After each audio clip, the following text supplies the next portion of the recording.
Hello and welcome to DFS Coach Talk. It is Sunday, May 24th, 2020. I am Andrew Hanson. Very happy to be joined on this holiday edition by Mike Apotria.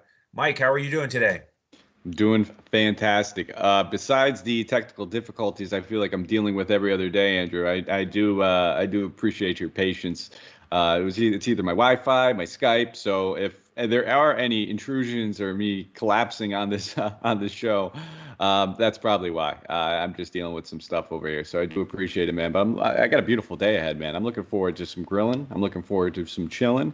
Gonna get some burgers, some dogs, and I've been making some pulled pork. I do everything big over here, Andrew. I'm a cooker. I like to cook myself, so everything's homemade. Pasta, salad. We got cucumber salad with some dill, tomato mousse. Man, I made a spread. I made a spread. That sounds legit.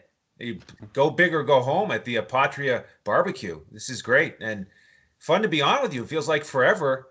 But we've waited for this holiday edition to go with the first overall pick, Mike Apotria, to talk about Joe Burrow. Talk about Yeah, go big man. or go home. Finally, some That's excitement for the Cincinnati Bengals.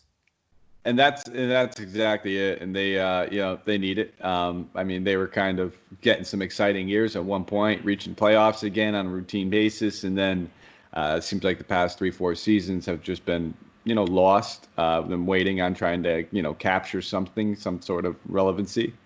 Uh, but it is what it is. They're back. They got the number one pick. They're going to see how he can do. I don't think they're expecting the world to change overnight. I hope not. Because that's not necessarily going to happen. But they're taking the right rebuilding steps. We saw a lot of offseason moves that they made. A lot of can't miss draft picks, I guess, guys that fell into their lap early on, and then guys that they're just looking to make sure they can't miss on filling a position. So we got a little bit to get to. We got some very fantasy relevant guys. It's just going to be all about based on matchup with them, in my opinion. So, I don't want to let the cat out of the bag too early, but we'll get to a lot of that. But an exciting day nonetheless to talk about the first overall pick, Joe Burrows. Yes, indeed. It's good stuff. So, welcome into DFS Coach Talk. If you're new to the program, we are in the middle of a 32-day virtual tour around the NFL. We're previewing one team per day from a DFS perspective, and we have just transitioned to the AFC North. And if you've been following along, you're noticing that we're starting with the worst record in each division. So we start with the Bengals. We're going to work our way up toward the Ravens. And you can learn more at DFSCoachTalk.com. We cover the NFL, NBA, Major League Baseball. We're also giving out free advice on the KBO right now. And memberships are frozen until we get a U.S. sport back up and running. So feel free to jump in and get one of our weekly, monthly, or annual memberships. And with this holiday weekend, it's kind of maybe appropriate to think forward to the next big holiday, the 4th of July. Maybe we'll have some Major League Baseball at that point, and maybe we'll have some NBA right around the corner. Yeah, man, I'm praying for it, man. I'm hoping. I'm pretty excited about today. I know you're going to be watching at 3 o'clock, man. You're gonna see Yes. a little golf action. Man, this is going to be, I think, probably one of the most fun sporting events. And I'm not just saying that just because of the COVID pandemic kind of shutting everything down, but this would have just been awesome regardless because these guys mic'd up are hilarious. Peyton and Tom are can't miss TV when they're with each other. They're hilarious. They're going to crack jokes. They've already began cracking jokes. I don't know if you've seen the. I was talking about, I think last show, the presser where Peyton was ripping into Tom, saying why they have to do it in Florida because he's on house arrest and things like that. So I'm excited for it, and I'm gonna have it on my laptop outside grilling. Yeah, I can't wait. And Phil's going to be talking junk. And if you don't follow Phil Mickelson on Twitter, you've got to. I mean, he makes videos talking about hitting bombs that are just hilarious. So there's one piece of advice for you here. But yeah, that's going to be a great competition. So let's start to jump into these Bengals competitions that we're going to see this fall. And they are led by second year head coach Zach Taylor. Mike, do you think he'll have a little bit more success this year now that he's had a year with these guys and not really a regular preseason, but a little bit more of an offseason and preseason to build towards success on the field? Yeah, most definitely. I mean, Taylor's a guy. He's coming over from McVay's system over there. He was in St. Louis, so his first season actually with the team was kind of abbreviated in its own way, somewhat like it is right now, where he didn't have as much time, leading up to the season, or as much time as a rookie head coach would like, because he was busy in playoffs. He was still working. So that was a little bit abbreviated. A lot of that first year was kind of spent, acclimating, getting to know his players, getting to know his team, getting to know an identity and a direction.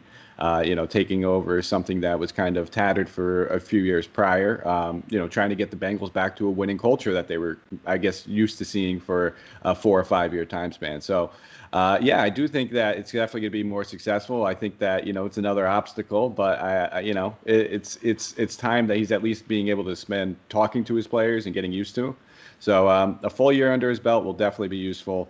But it's still going to be a bumpy road, not an easy schedule. They have a pretty tough schedule. Everybody's dealing with this same obstacle that they're dealing with, but they're also dealing with it with their their best player now, their first overall pick. On the positive, they had the first overall pick. They weren't shy about expressing their love for Joe Burrows leading up to the draft. So that they've been in communication with him as much as they could be, and probably trying to game plan him for the season prior to the draft even starting. So. I think it's a step in the right direction, but still ways to go. Absolutely, yeah. So it was the end of an era last year with Andy Dalton. Taylor and Dalton gave it a go. It didn't really work very well. He was under 60% completions. 3,400 yards was all right, but only 16 touchdowns and 14 interceptions. So that was a problem. The offensive performance on the ground was way below average, 25th in the league in rushing yardage, and they only scored 9 times on the ground, and they averaged 3.9 yards per carry, which was 24th. It's a little bit surprising based on the talent of Joe Mixon and Gio Bernard, and they were healthy.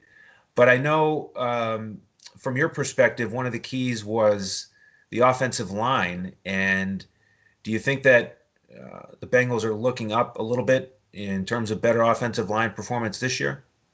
Well, they definitely. I mean, they couldn't get much worse than what they were last season. They were pretty brutal last year. I mean, they tried to address it. That draft by taking Jonah Williams, and the injury kind of just debilitated their confidence as a line, I think, going in.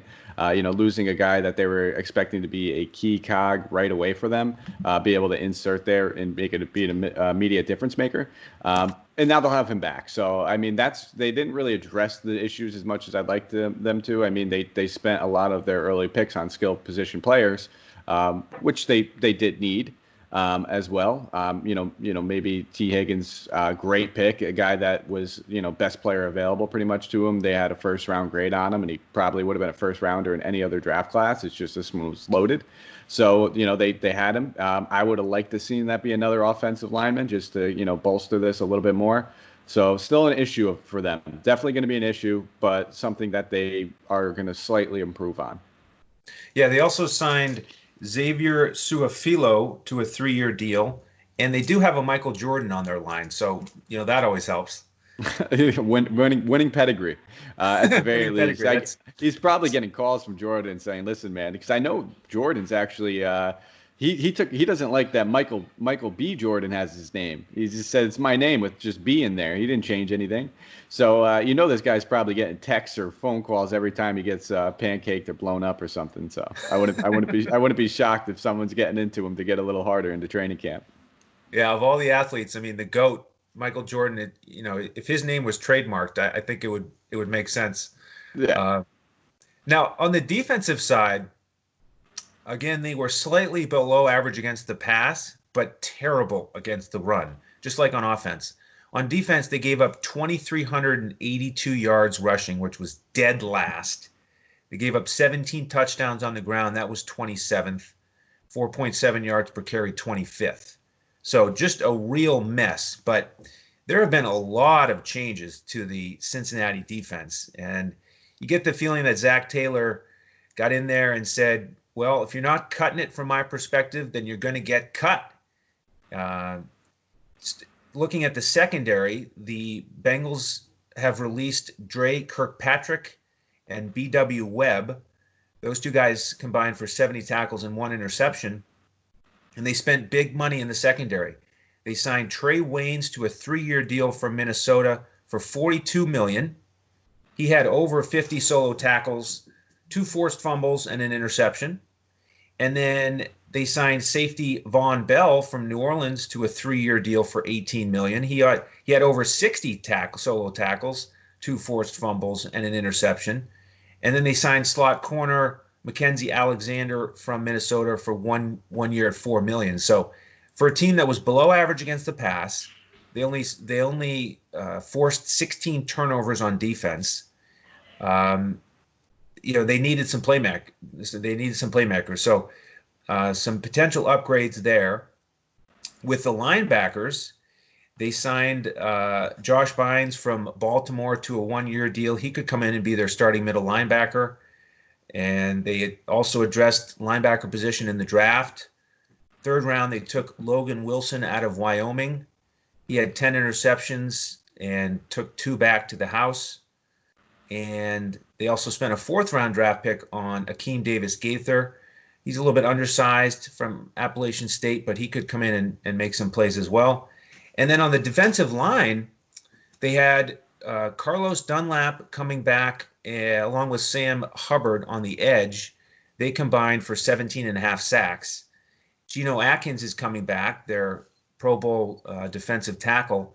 And then the other big splash is they signed DJ Reader from Houston, 4 years for $53 million. So finally, Cincinnati, a team that's not known to spend big in free agency, they made a big investment on defense this offseason. Yeah, and that was one of their other. So the Bengals clearly had a lot of issues to address after last season. Going 2-14, it's never just one thing as a problem. Their offensive line struggled. They needed to address that a little bit. Their defense was obviously struggling mightily, just playmakers and any kind of stoppage in general. Their linebacking core was also, so their secondary and linebacking core, their front line is dreadful as well. So they had a lot of areas to address. They got some guys back due to injury. I will say that, them spending all of this money on the defense was part of Zach Taylor's plan, I think. They didn't have enough money where they can go out there and sign playmaking guards and tackles on offensive end and defensively. They kind of had to pick one or the two.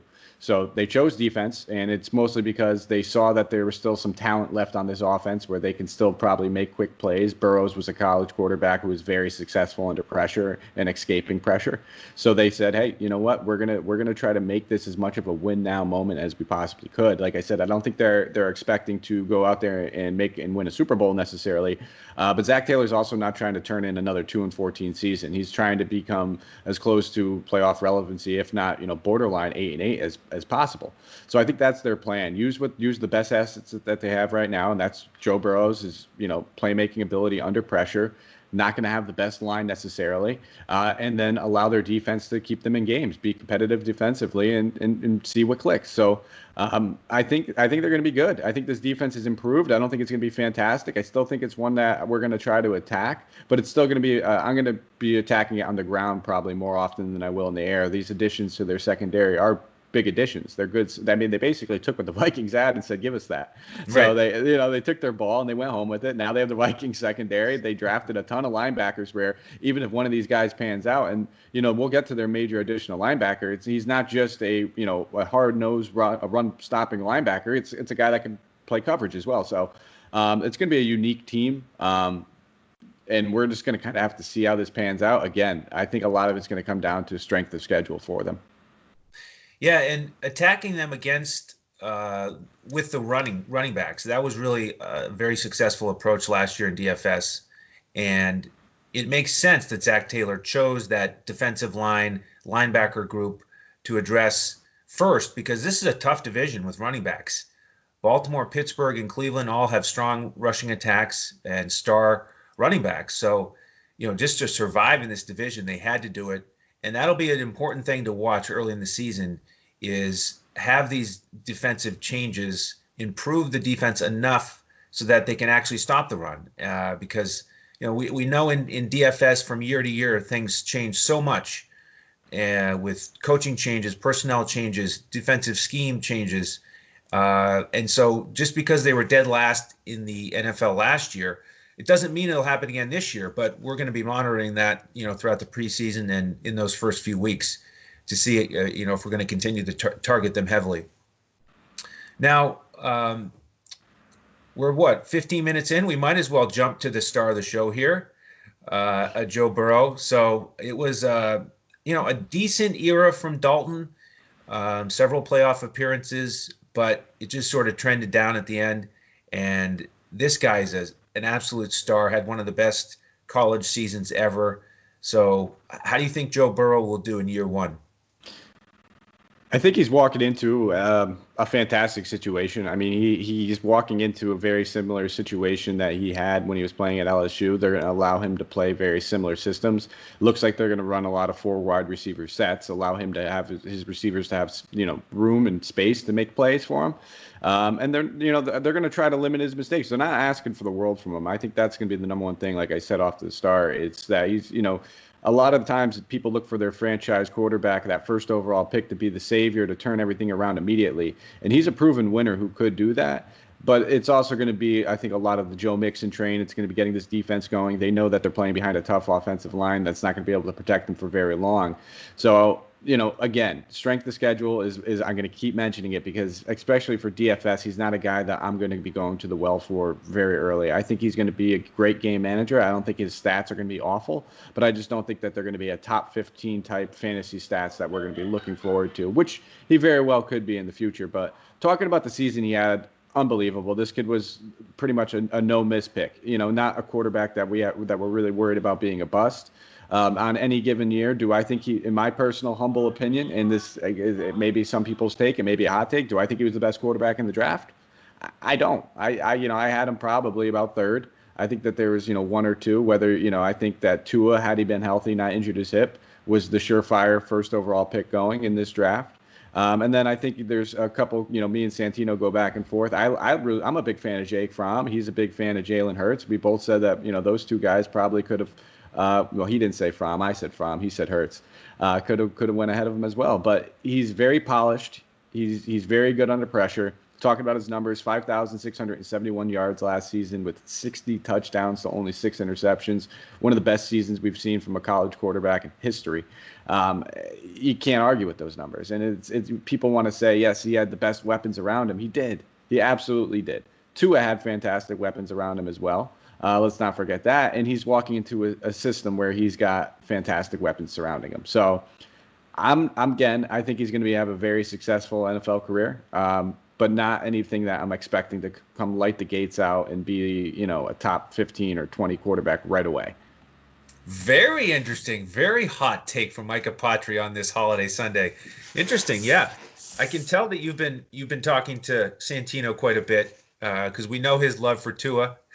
Oh, yeah. That's unbelievable. But, that'll be the test because Burrow, he hadn't done it until last year. And then he was just off the charts. So how much of it is the system with Brady calling the shots? How much of it is the weapons? But he was playing against some pretty good competition in the SEC. And Pro Football Focus rated him out of the quarterback class the best in terms of accuracy, the best deep ball, and the best outside the pocket, which are 3 pretty good things to score highly in as a quarterback. And you mentioned that 60-6 touchdown interception ratio, just phenomenal.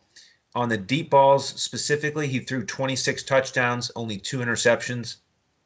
So if they can just hold him up and protect him, give him a chance with AJ Green coming back, the draft pick they spent on T. Higgins. We'll get to the wide receiver group here in a minute, but this is going to be exciting. I'm excited to watch it. It's also kind of fun because lots of times with these early draft picks on quarterbacks, the narrative is, well, should we even how much should he sit on the bench and learn? Should we get him in there in the second half of the season? Should we just wait till year 2, kind of like Mahomes? But there's no debate. He's going to be out there week 1. They're going to put the ball in his hands and let him learn on the job. And it makes sense with Dalton gone. The backup right now is Ryan Finley, and the Bengals spent a fourth round pick on him last year, but he got 3 starts last year, and it was awful. They were 0-3. Each game, he was under 200 yards passing. In the 3 games, he only accounted for 2 touchdowns, and he had 5 turnovers. He got sacked 11 times, and he managed to account for 5.4 yards per attempt. So this is a situation where if Burrow goes down, it's straight back into tank mode. Yeah. Let's get another high draft pick next year. That's exactly it. If something happens to Burrows, it's just them looking at their next offensive lineman, first overall or second or third overall, whoever it is, because they have all their skill positions. That's the one area in need. That would be the only absolute positive.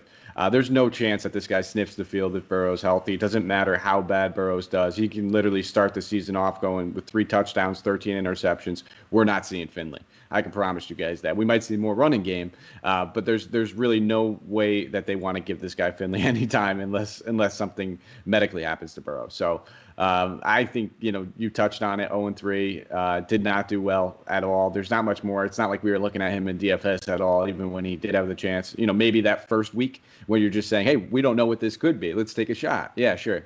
I did that with Nate Peterson one time, and I think we know how that probably went for most people. One of the, started him, one of the only quarterbacks that can get you negative points in history. Yeah, and I had him. So I'm not looking at Finley for anything more than just a hey, he's there kind of guy. Right.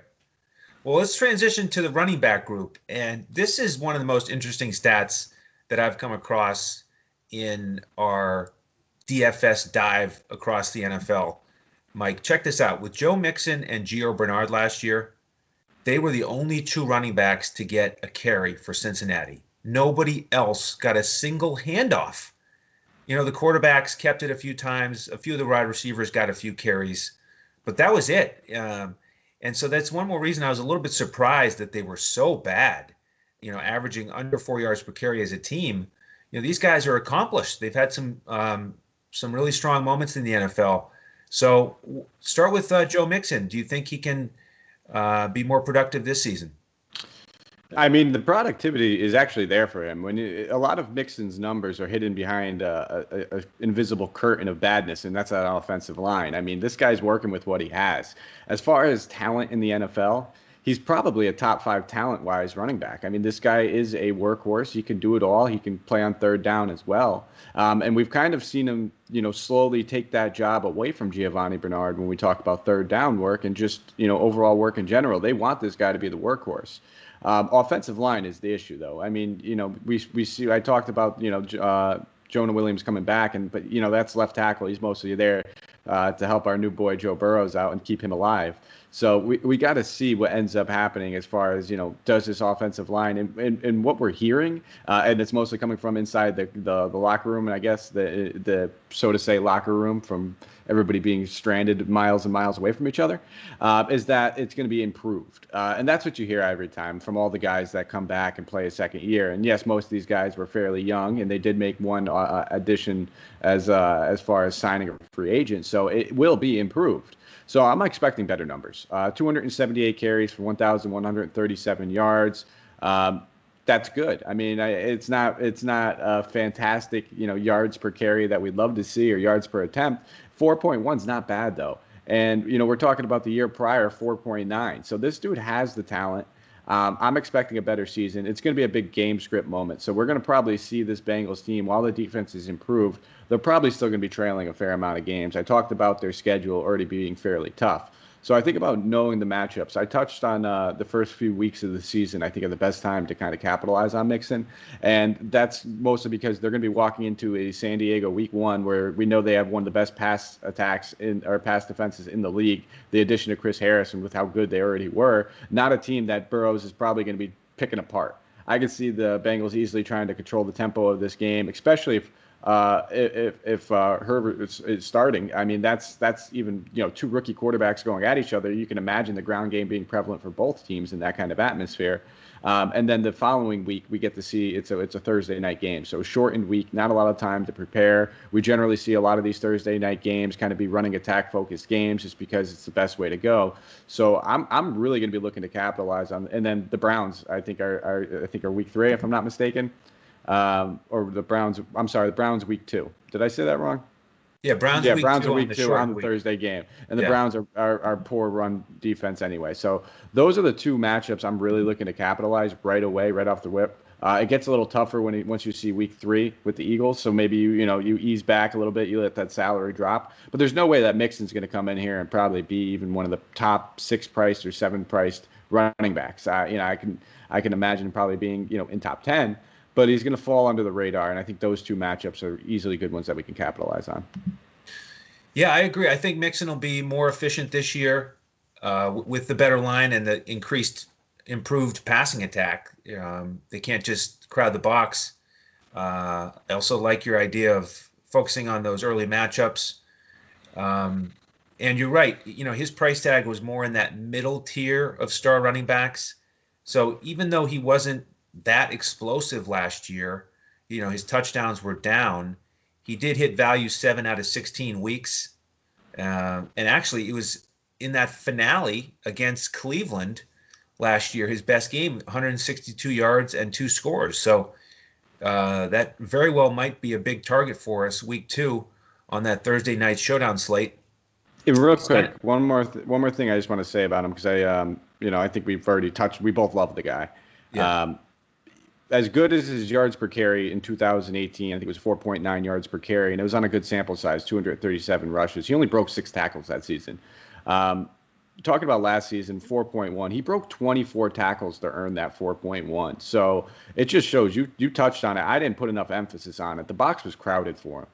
They knew that the passing attack, Tyler Boyd's not bad, but he's not A.J. Green. And when you're talking, especially when Finley got involved, it was basically everybody knew what was coming. The ball's going towards Mixon. So he was playing with a crowded box and was still able to shake 24 broken tackles off. So I think that's impressive. And when we talk about the yards per carry after contact, 1.8. He was taking a lot of contact. Take that with a grain of salt.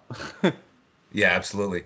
And it's fun, by the way, to talk about these matchups. It is May, but man, can't wait till the season gets here. Now, the other guy, the other backfield mate there, Gio Bernard, just down year across the board. All right, he had career lows in rushing attempts, rushing yardage, yards per carry. He didn't score, so that was a career low. Even career lows in receptions with 30, and no scores there either. So really frustrating, especially if you owned him in season long. But even in DFS, he didn't have a single game over 10 fantasy points. And for a guy that's known as a third down back who can catch passes, that's just unacceptable. And there's just no way you can invest in him with that sort of performance. So there's no way he can go anywhere but up after a season like that. Yeah, you'd think that, and I think it's just kind of them showing the faith in Joe Mixon and the reason why they brought this kid in. Excuse my neighbor weed whacking. I'm sure you guys can probably hear that fairly well, so I'll keep my right. Giovanni Bernard take fairly short. Part of the holiday season here.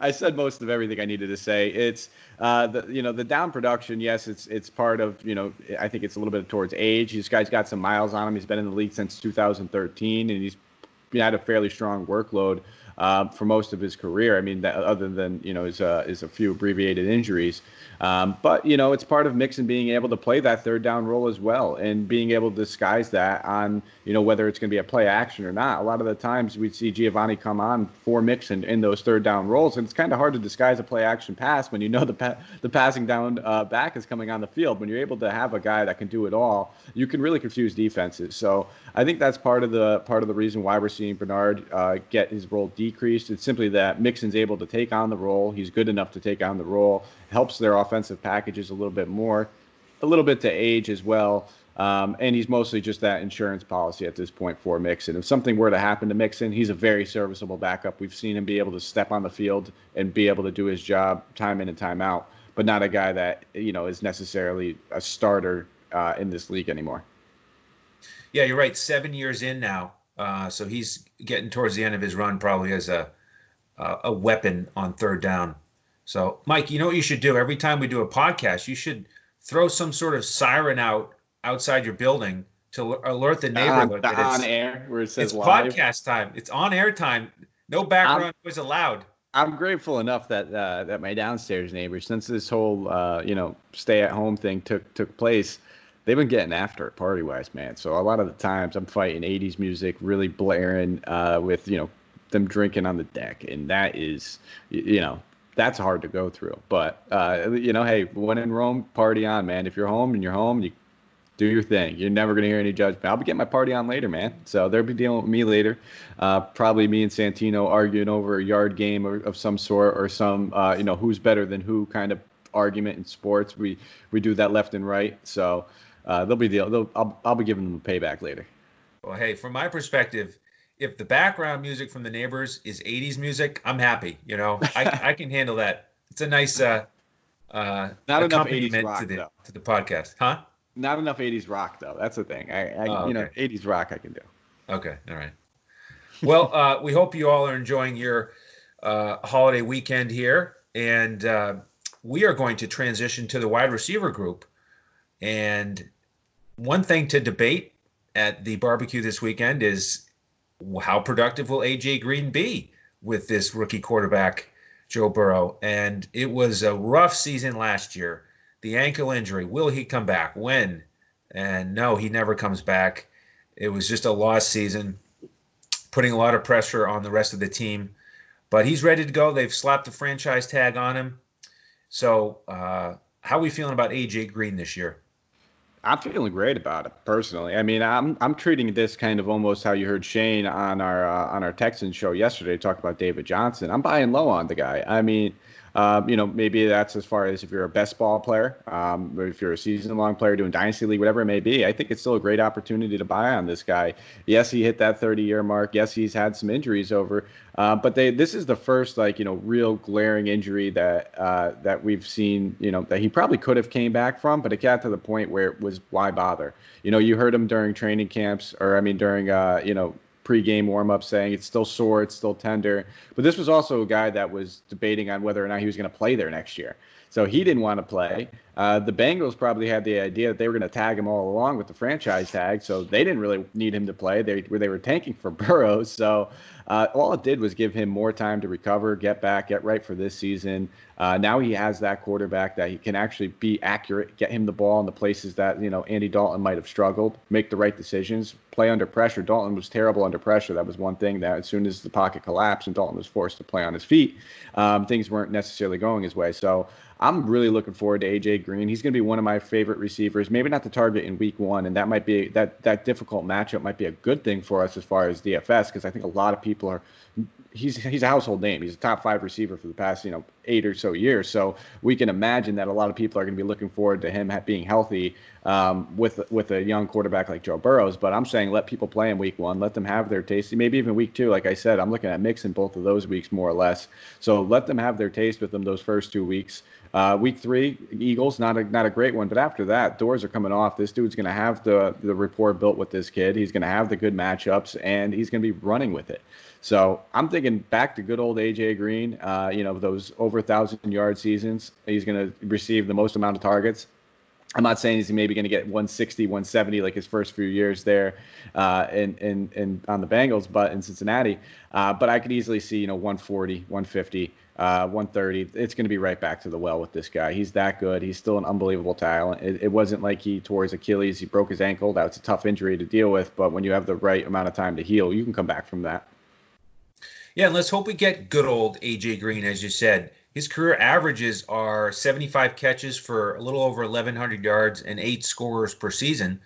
And the last full season he had in 2017, he had almost those exact numbers. So that would be terrific for the Bengals' fortunes if he could repeat that type of performance. And like you said, projecting out the schedule and his salary, if it's slow going those first 3 weeks, I'd love to jump on him weeks 4 and 5, right in that range when his price is down and he's got a few weeks under his belt with Burrow. So we'll mark that strategy down for our early season approach to AJ Green.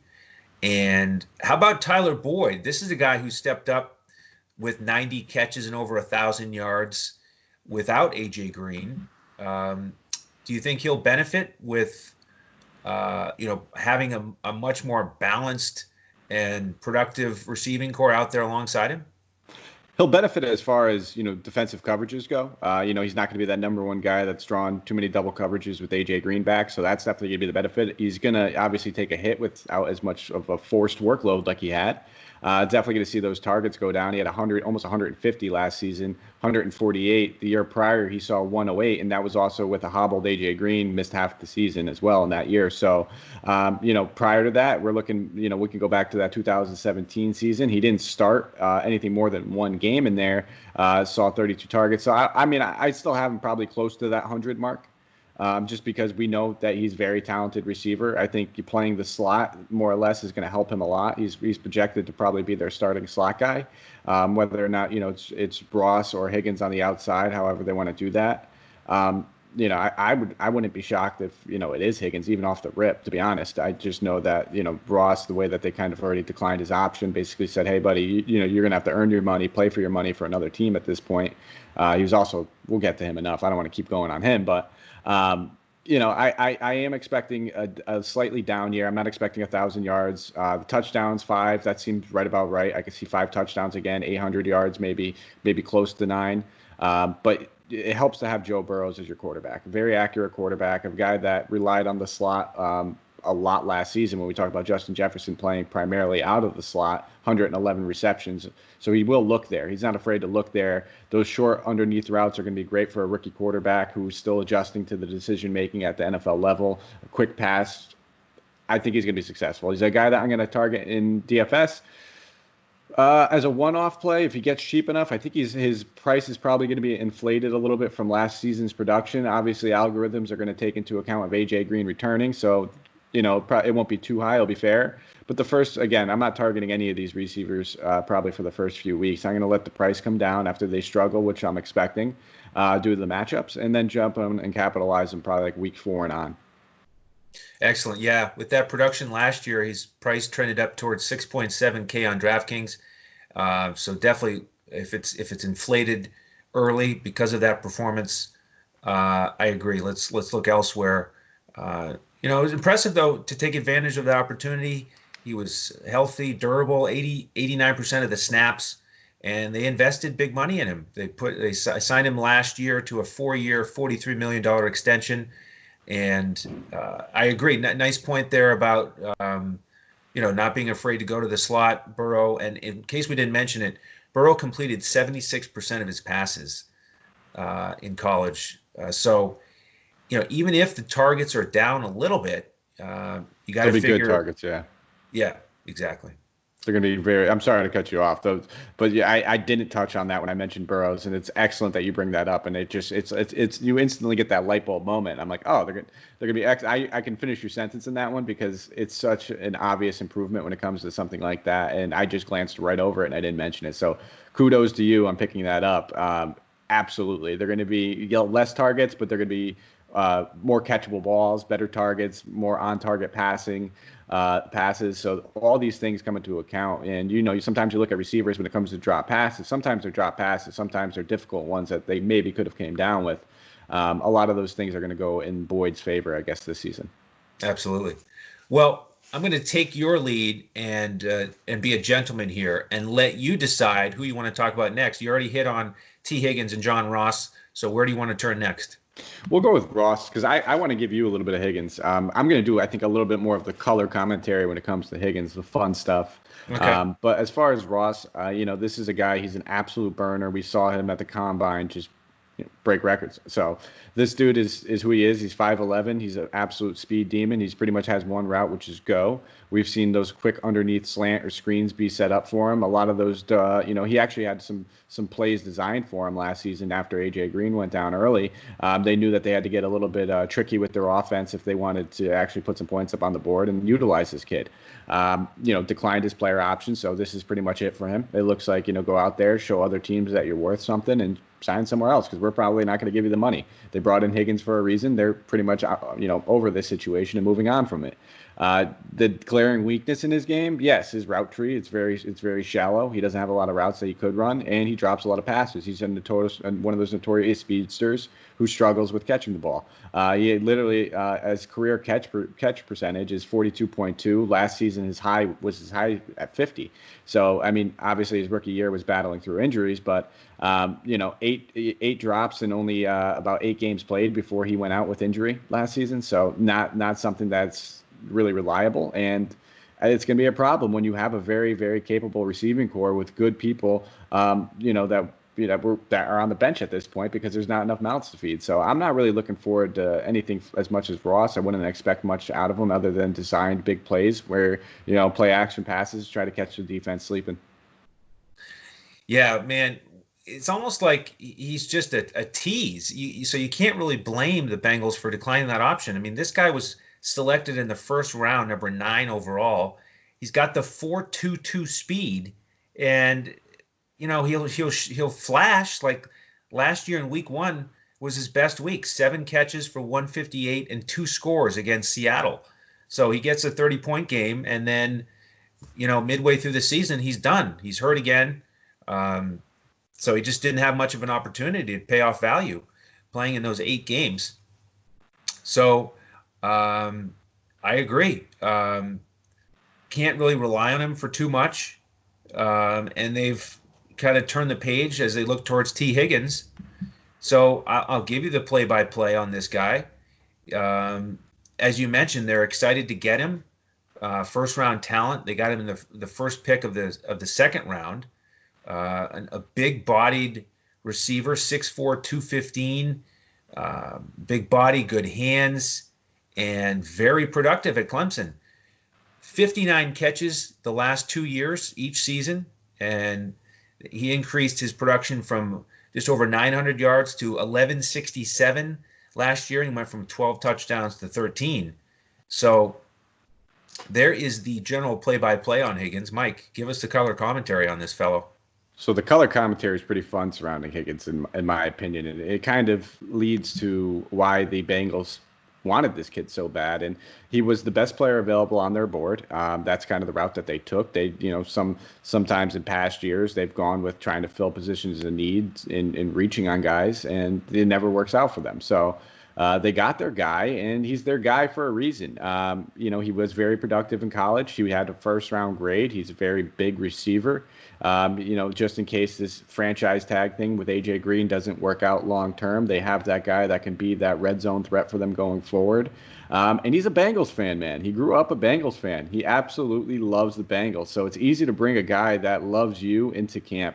So it's not, he's modeled his favorite player growing up, AJ Green. That's who he's tried to model his game after.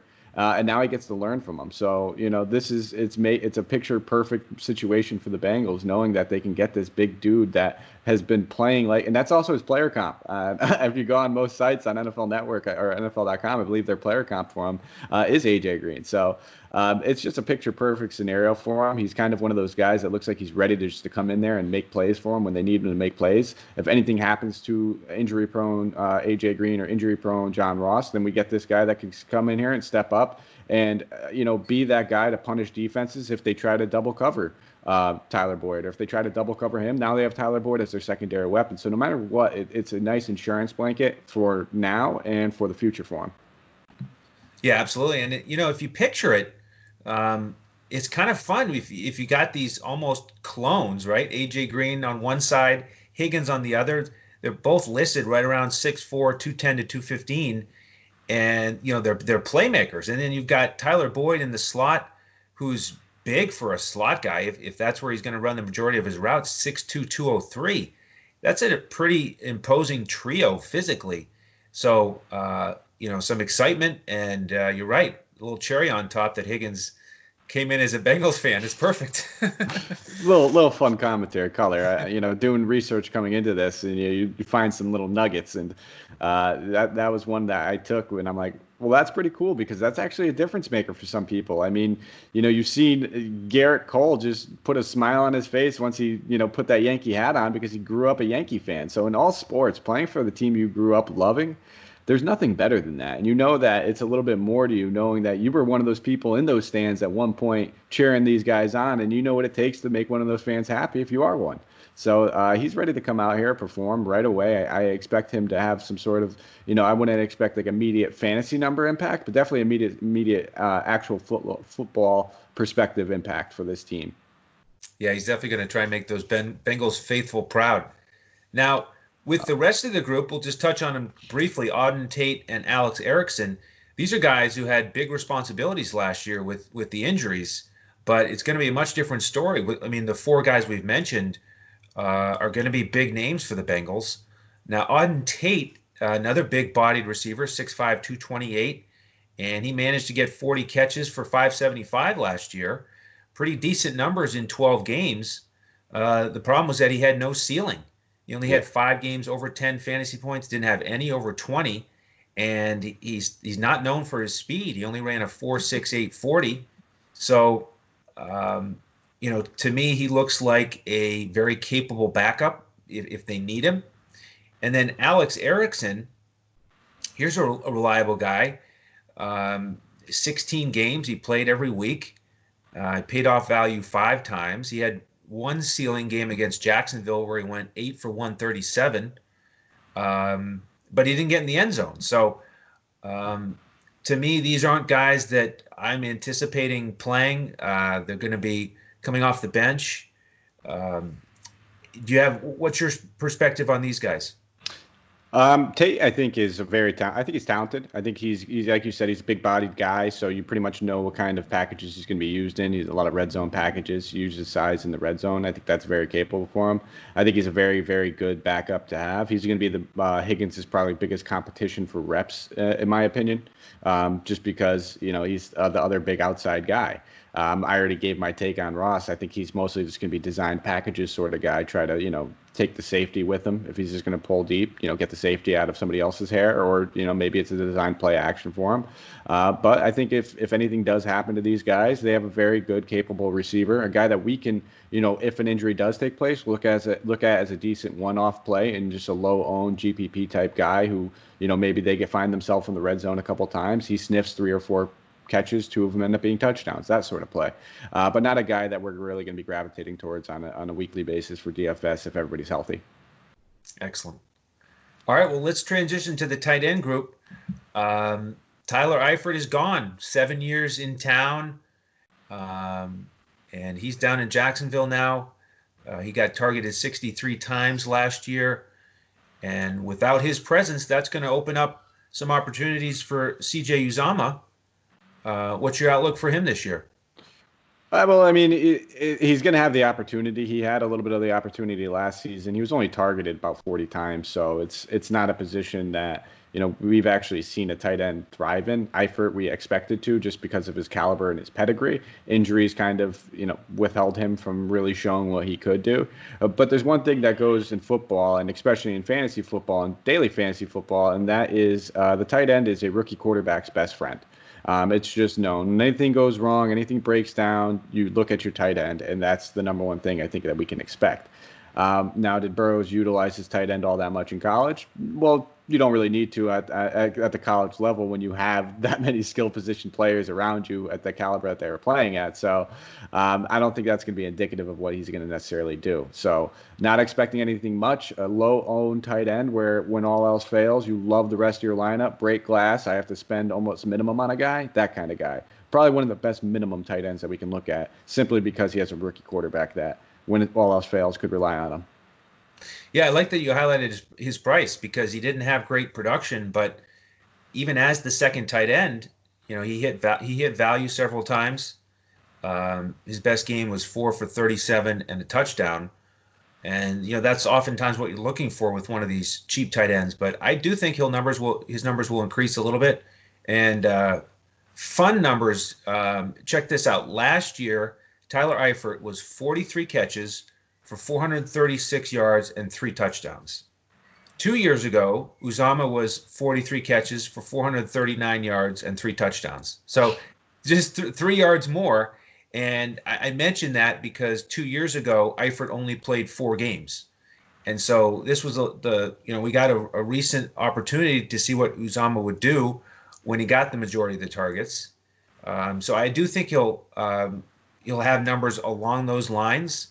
And if that price stays under 3,000, I think he's somebody we can definitely look at.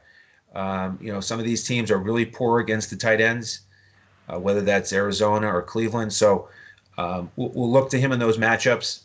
And then the backup they have now on the roster is Drew Sample. He was their second-round draft pick last year out of Washington. Only got targeted 6 times, caught 5 passes, didn't get in the end zone, but he was hurt, only played 9 games. Decent athlete. They certainly invested in him as a potential tight end of the future. So a guy to watch if Uzama goes down. Now, Mike, before we hit on the draft one more time, I just want to mention that everybody can follow this fine gentleman on Twitter at Mike Apotria. That's Mike